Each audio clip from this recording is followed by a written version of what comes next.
What is going on, guys? Welcome back to the 33rd episode of my Ultimate Team Journey Around the World, the second episode of the day, and we are getting right into the FUT United Cup with Austria to get our name into that giveaway type thing.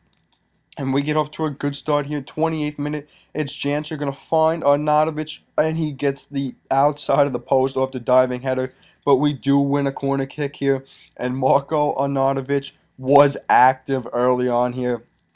And that's exactly what I need out of a lone striker. Again, he's going to find the post, but it's going to fall right to Dragovic in a beautiful little half bike volley rebound type thing to put that one into the back of the net and give us our first lead here with Austria. And this squad will continue to produce on the offensive end. Again, Arnautovic going to set up Harnik here, finds the far post on the finesse, and we were looking good early on.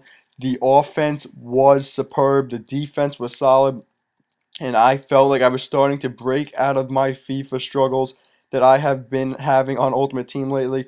And finally, Jansa here gets the third on a beautiful little one-touch passing sequence in tight spaces. Again, Arnautovic freeing him into space. And we would get a 3-0 victory right off the bat here with Austria. And this squad was impressive to say the least. Leakgib, the holding CM there, really shed some new light into the tunnel for me, as I typically would focusing on using a CDM there who would help cover my center backs.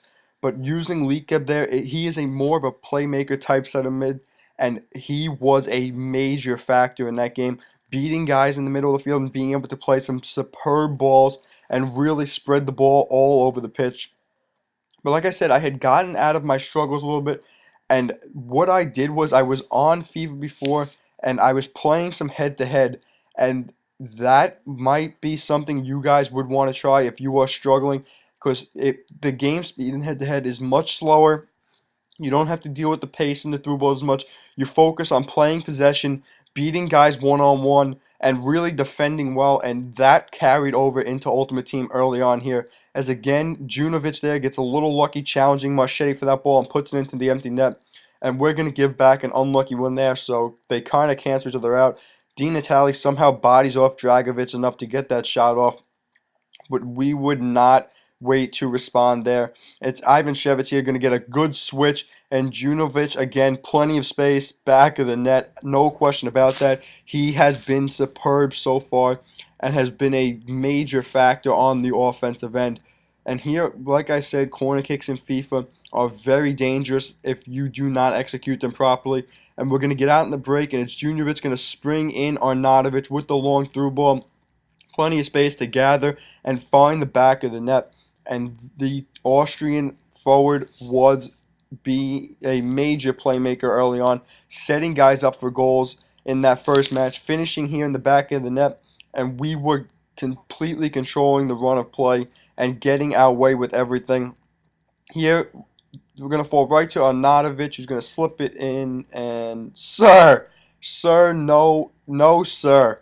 Junovic gets fouled on top, first of all, falls right to Arnautovic, which I agree with the advantage. I appreciate that. But again calls it back on an offside, which was absurd. But we would not wait much longer to get that fourth goal. Junovic, a cheeky little chip up and over, and we would get our second quit of the day.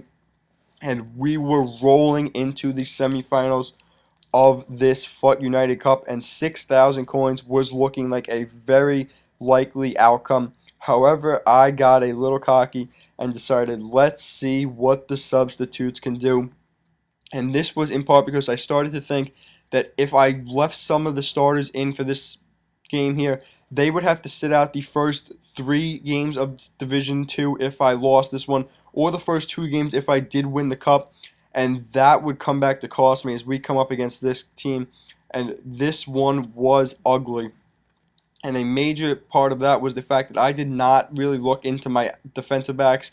And when I switched with Scherner, Erdl, and Fuchs, my fastest my fastest defender was Fuchs at 74 pace, and my other 3 defenders were all below 60, which meant that this kid was going to have his way up top with Ian Robin at 88 pace, I believe he is, and Eden Hazard at 87. And I'm just going to show you goals, nothing else from this one.